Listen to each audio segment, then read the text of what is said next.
Hello everyone. Today I am going to explain you sum number 1 of chapter accounts of non-trading organization. Question is like that.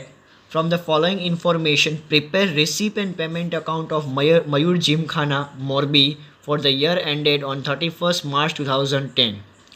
હવે આપણે બનાવવાનું છે આ સમની અંદર આપણે ખાલી just prepare receipt and payment account છે. હવે ફર્સ્ટ ઓફ ઓલ આ બેઝિક સમ છે આ ચેપ્ટર માટેનું. તમારે એક્ઝામ વ્યૂ પોઈન્ટથી આ સમ આવી રીતના નથી પૂછાતું, જસ્ટ ઓનલી રિસીપ પેમેન્ટ નથી પૂછાતું. તમારે એક્ઝામમાં ઇન્કમ એક્સપેન્ડિચર અકાઉન્ટ અને બેલેન્સ શીટ પૂછાય છે. આ તો ક્વેશ્ચન બેઝિક છે એટલે આપણે સૌથી ફર્સ્ટ સમ છે એ લોકોએ રિસીપ પેમેન્ટ તમને બનાવવાનું કીધું છે. જોઈએ ક્વેશ્ચનમાં આગળ શું કીધું છે. કેશ બેલેન્સ એ પહેલાં આપણે જોવું પડશે કે આ યર કયું છે, તો કે આ કરંટ યર કયું છે 31st March 2010. તો પ્રીવિયસ યર કયું હશે 31st 3 2009. નેક્સ્ટ યર કયું હશે 31st 3 2011. હવે તમને cash balance as on 31st 3 2010 it means કે આ ક્લોઝિંગ કહેવાય કે ઓપનિંગ કેશ બેલેન્સ કહેવાય એ પહેલાં આપણે જોવું પડશે. તો આ ડેટ 31st March 2010 છે. ઇટ મીન્સ આ ક્લોઝિંગ કેશ બેલેન્સ આપી છે. લાઈફ મેમ્બર ફી આપ્યું છે, ચેરિટી એટલે દાન મળ્યું છે, ડિનરનું કન્ટ્રીબ્યુશન મળ્યું છે આપણને, સેલેરી છે, income from cell of old newspaper, furniture લીધું, હોલનું રેન્ટ પેઇડ કર્યું છે, મેમ્બરની ફી આવી. હવે જોઈ શકો છો 2009-10ની એટલે ગયા 2009-10ની ઇટ મીન્સ આ વર્ષની. કરંટ યર ક્યારે પૂરું થાય છે 31st 2010. ઇટ મીન્સ સ્ટાર્ટ ક્યારે થયું હોય 1st એપ્રિલના ચાલુ થયું હોય, 1/4/2009 સ્ટાર્ટ થયું હોય તો 31st 2010 પૂરું થયું એટલે 9-10 યર થયું. તો 9-10 કરંટ યરની મેમ્બરની ફી કેટલી છે 20,000 અને આના પછીના વર્ષની ફી કેટલી છે નેક્સ્ટ યર આના પછીની 3,000.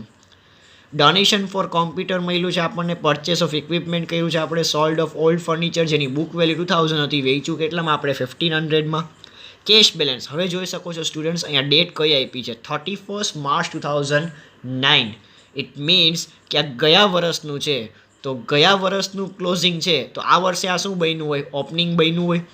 જો ફરીથી કહું છું 31st 3 2009 તો આ યર ચાલુ ક્યારે થયું હોય આપણું આ 1/4/2009 સ્ટાર્ટ થયું હોય યર આપણું આ. તો આ ક્લોઝિંગ કેશ બેલેન્સ ગયા વર્ષની 31st 3 2009 એટલે આ વર્ષ માટે એટલે કે 1/4/2009 માટે આ શું બન્યું હોય ઓપનિંગ. એટલે opening cash balance 10,000, opening bank balance 5,000, dinner function expense, income from lecture, entrance fee, expense of computer operator અને પરચેઝ ઓફ કોમ્પ્યુટર. હવે એડિશનલ ઇન્ફોર્મેશન તમને આપી છે ક્વેશ્ચનમાં. Unpaid salary 4,500, calculate 20% depreciation on equipment અને capitalize 50% amount of entrance fee. Student સમને start કરતાં પહેલાં આપણે સમજવું પડશે રિસીપ એન્ડ પેમેન્ટ અકાઉન્ટ. તો હું ફરીથી તમને થોડુંક રિવિઝન કરાવી દઉં કે રિસીપ પેમેન્ટ અકાઉન્ટ શું હોય છે.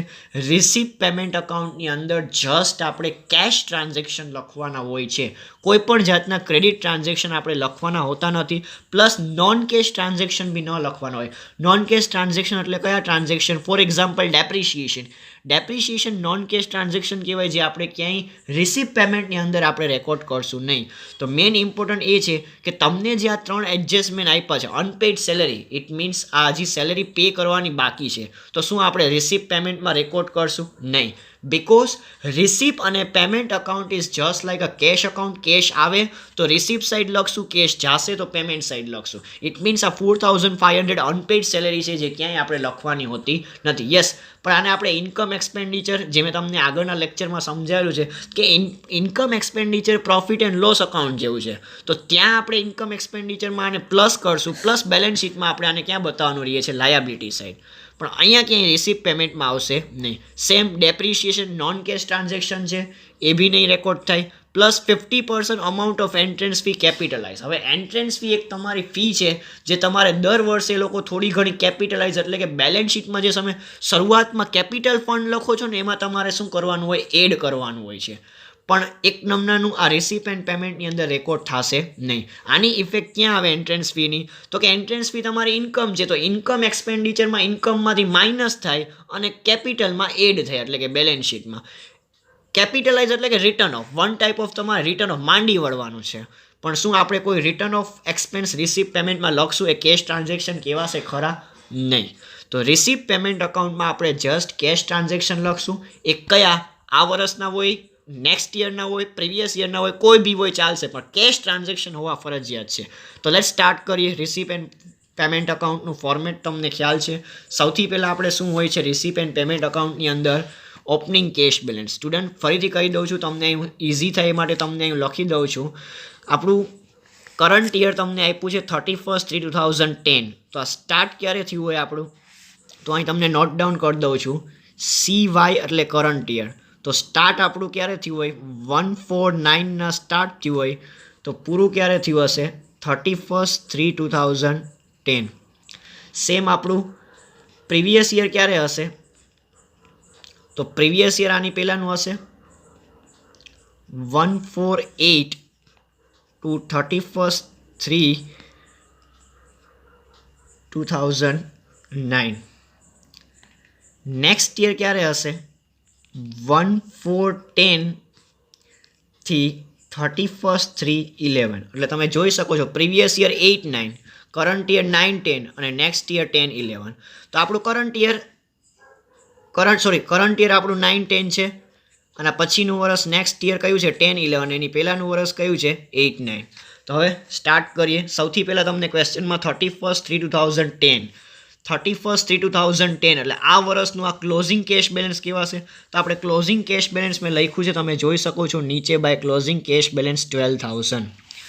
નેક્સ્ટ એ લોકોએ લાઈફ મેમ્બર ફી, હવે એક જીમખાના છે મયુર જીમખાના, જેમાં લાઈફની મેમ્બરશિપ ફીઝ હોય છે. જે ફીઝ આવી છે એ એક નમૂનાની આપણી શું છે, ઇન્કમ છે, રિસિપ્ટ છે. તો આપણે ક્યાં લખશું, રિસિપ્ટ સાઈડ લખશું લાઈફ મેમ્બર ફી. પછી તમને આપ્યું છે ચેરિટી દાન મળ્યું છે 5,000 રૂપિયાનું, એ આપણે લખ્યું છે અહીંયા. ડિનરનું આપણે કંઈક કન્ટ્રીબ્યુશન કર્યું, કન્ટ્રીબ્યુશન એટલે ફાળો કર્યો છે, જે આપણી ઇન્કમ છે ડિનર માટેની. પછી તમને આપ્યું છે income from cell of all newspaper, clearly તમને કીધું છે ઇન્કમ છે, તો 500 અહીંયા રેકોર્ડ કર્યા છે income from cell of all newspaper.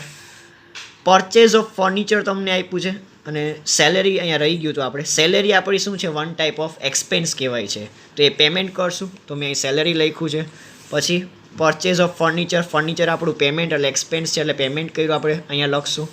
પછી એ લોકોએ રેન્ટ ફોર હોલ પેઇડ કીધું છે, રેન્ટ આપણે પે કર્યું છે એટલે એક્સપેન્સ છે, આપણે પેમેન્ટ સાઈડ લખશું. પછી એ લોકોએ આપ્યું છે મેમ્બરની ફી, તો મેમ્બરશિપ ફી વન્સ અગેન એ લોકોએ આપી છે. કરંટ યર 2009-10ની 20,000 અને નેક્સ્ટ યરની કેટલી છે 3,000, જે આ વર્ષે મળી ગઈ. તો આ બે વન ટાઈપ ઓફ આપણી શું છે, આ ઇન્કમ છે. તો આપણે અહીંયા લખશું મેમ્બર ફી 2009-10 અને 10-11 નેક્સ્ટ યરની કેટલી આપણે આ વર્ષે એડવાન્સમાં કેટલી મળી ગઈ 3,000. પછી તમને આપ્યું છે ડોનેશન ફોર કોમ્પ્યુટર માટે આપણને ડોનેશન મળ્યું છે, તો ડોનેશન ફ્રોમ કોમ્પ્યુટર તમે જોઈ શકો છો 70,000. પરચેઝ ઓફ ઇક્વિપમેન્ટ આપણે લીધા છે, ઇક્વિપમેન્ટ એટલે જીમના જે કોઈ ઇક્વિપમેન્ટ હોય આપણે લીધા છે, પરચેઝ ઓફ ઇક્વિપમેન્ટ તમે અહીં જોઈ શકો છો. પછી તમને આપ્યું છે સેલ ઓફ ઓલ ફર્નિચર, હવે બુક વેલ્યુ 2,000 આપ્યું છે, પ્લસ એ વેચ્યું કેટલા 1,500. હવે લોસ ક્યાંય આપણે બતાવતા હોઈએ ને, આપણે કેશમાં કેટલા આવ્યા ફર્નિચરના, તો કે 1,500, તો આપણે 1,500 અહીંયા લખી નાખશું, સેલ ઓફ ઓલ ફર્નિચર 1,500. હવે જોઈ શકો છો અહીંયા કેશ બેલેન્સ કયું આપ્યું છે 31/3/2009 અને બેંક બેલેન્સ 31/3/2009. જોઈ શકો છો 31/3/2009 જે પ્રીવિયસ યર પૂરું થયું હતું અને આપણું આ વર્ષ ચાલુ થયું હતું 1/4/9. તો આપણું ઓપનિંગ બેલેન્સ કહેવાય 31/3/9, એટલે આ વર્ષ માટે આપણે શું કહેવાય, ઓપનિંગ કહેવાય. તો જોઈ શકો છો ઓપનિંગ કેશ બેલેન્સ 10,000 ને ઓપનિંગ બેંક બેલેન્સ 5,000. પછી શું આપ્યું છે ડિનર ફંક્શન એક્સપેન્સ છે, અહીંયા આપણે કોન્ટ્રીબ્યુશન તો એટલે આપણે ઇન્કમ સાઈડ લખ્યું. હવે ડિનરનું ફંક્શન આપણે કર્યું જેનું માટે એક્સપેન્સ થયો 8,000, તો 8,000 આપણે અહીં લખી નાખ્યું. પછી જોઈ શકો છો તમે ઇન્કમ ફ્રોમ લેક્ચર, તમે ક્યાંક લેક્ચર લેવા ગયા જેની ઇન્કમ તમને મળી, તો એ આપણે અહીં રેકોર્ડ કરી નાખી છે. એન્ટ્રન્સ ફી મેં જેમ હમણાં કીધું કે entrance fee one type of તમારી ફીસ જે બધી હોય તમારી શું છે ઇન્કમ રહી છે, એટલે એન્ટ્રન્સ ફી મેં અહીં રેકોર્ડ કરી નાખી. ફરીથી કહું છું સ્ટુડન્ટ, એડજસ્ટમેન્ટ આપ્યું છે, એડજસ્ટમેન્ટ અહીંયા ક્યાંય રિટર્ન ઓફ કરવાનું નથી.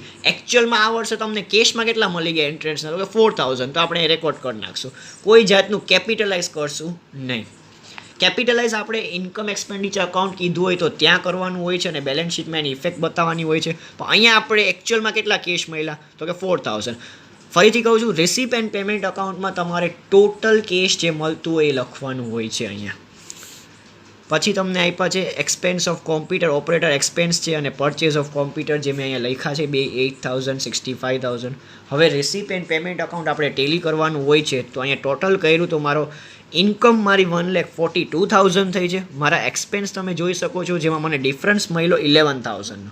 તો હવે સ્ટુડન્ટ્સ તમે જોઈ શકો છો અહીંયા ઓપનિંગ કેશ બેલેન્સ 10,000 હતું, ક્લોઝિંગ કેશ બેલેન્સ તમને 12,000 આપેલું છે, ઓપનિંગ બેંક બેલેન્સ હતું. તો મારે જે ડિફરન્સ મળ્યો એ મારે એને શું કન્સિડર કરવું પડશે? ક્લોઝિંગ બેંક જ કન્સિડર, કારણ કે બેંક ઓપનિંગ હોય તો એ બંધ તો થયું જ હોય આ વર્ષે સ્ટેટમેન્ટ બેંકનું બી. તો જે ડિફરન્સ મને 11,000 આવ્યું એ મેં ક્યાં લઈ ટ્રાન્સફર કર્યું? ક્લોઝિંગ બેંક બેલેન્સ તરીકે.